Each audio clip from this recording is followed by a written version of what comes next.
law. It can't be a double standard. So has there ever been a situation where you had to pull out your, like, man, he don't know who he dealing with. You know what I'm saying? You know how people, mishandle people, don't really even know who they're dealing with. I had a saying when I was in Arlington. I said, y'all don't believe fat meat greasy. Yeah, right? So that's what I had to show them. I said, my grandmama used to tell me that you don't believe fat meat greasy, so I'm gonna show you. Yeah. So we had to discipline. I disciplined quite a few people and had to terminate, a few officers as well. But I think that's what the public expects. And when you see me and you see me in a position of authority like that, you want to walk into that building or walk into that situation and say, hey, I know he's got it. I just need to tell him so that he can investigate. And sometimes the investigations may not have turned out the way that the public expected them to turn out. I got into looking into it and maybe it looks this way, but as I've investigated, it's not quite the way that it seems. Well, now I need to go back and I owe the public an explanation as to why I'm doing what I'm doing. And sometimes people agreed, sometimes they didn't. But what they never said, was that I wasn't honest with them. I wasn't forthright and told them the truth, and I, had to do what I needed to do. Do you think that law enforcement right now, as a whole, is being honest like that and admitting?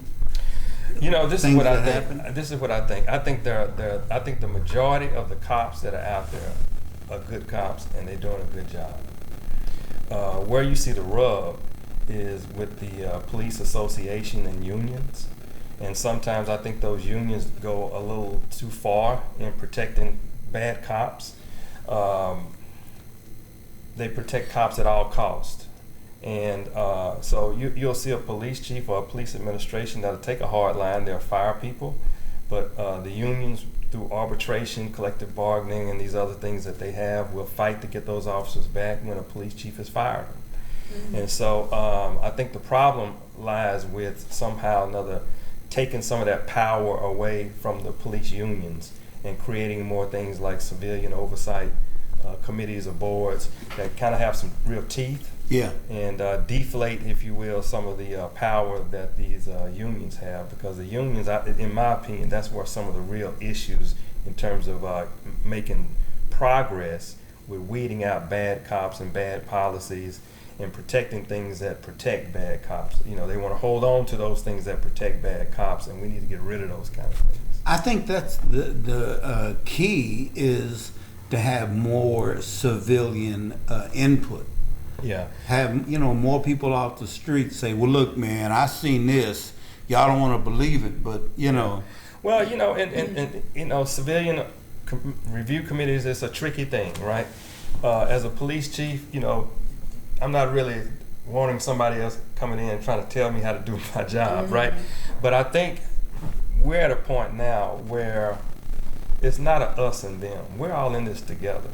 And so, so why wouldn't I want somebody to come in and have an objective eye, give me some a view that I may not have?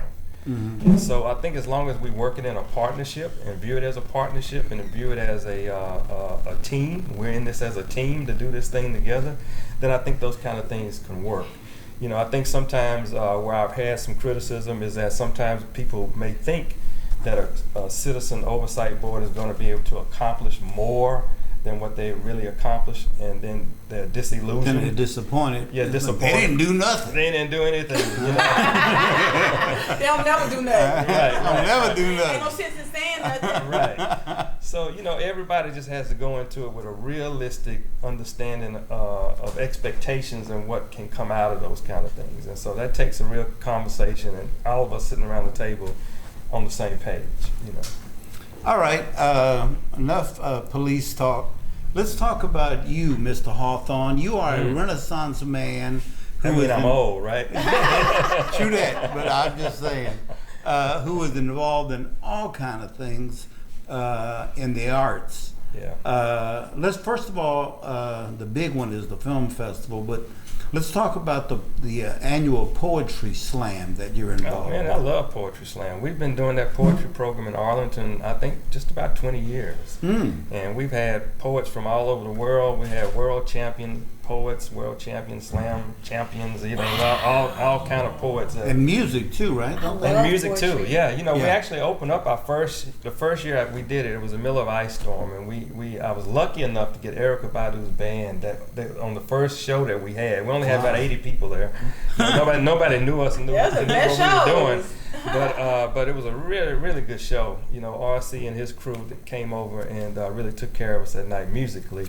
And we had a great program, and it's just grown and grown over the years. Last year, I believe we had Dave Whiteman band there, and that's our boy. They showed out, and I think you kind of turned me over to them. We were over at the Oasis. Leave it to Hollywood. Yeah, we had He's gonna make the connection. We got a good time at. So, do you speak poetry? No, I don't do poetry. Mary had a little lamb. Okay, because baby, I'm about to work. You're gonna give me some Dr. Seuss or something. Just like he don't make movies. I don't make movies either, no. But he has a film festival. Tell us about the annual film festival. Frame for Frame Film Festival this year. This year would have been our 6th year.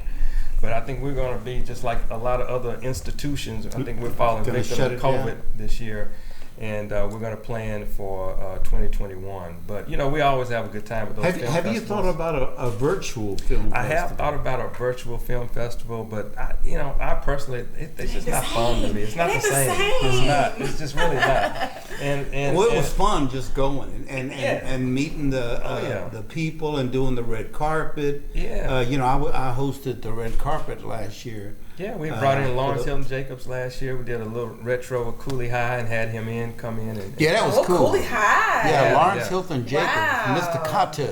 Carter. He was there. Yeah, nice guy. Real nice. So we have a lot of fun with those with the film festival, and hopefully next year we'll bring it back and continue to do the things that we do in Arlington with that festival. And and with the film festival too, that's what turned me on to the great movie Natural Hair. Oh yeah. Which we had that in our festival as well. The husband and wife that do it. Yeah, we did. We interviewed them. They are. I'm just so proud of them for what they've been doing with that movie. But they basically you got them started. Well, we gave them a platform, and I think that's what it's about. That's what I like to do. Is give people a platform, give them exposure that they may not otherwise get, and then to be able to sit back and watch them take off, if you will, because I help them with some of the exposure. That makes me feel good. And they don't forget you either. All right, James, we are going to have to wrap it up. Okay. We're at a break. We're going to play some music and take some pictures and have some corn nuts. You got corn nuts? I got some corn nuts. I got to go to the back, though. I got my Tic Tacs, though. So we'll be right back. The Hollywood Show. Hey, y'all.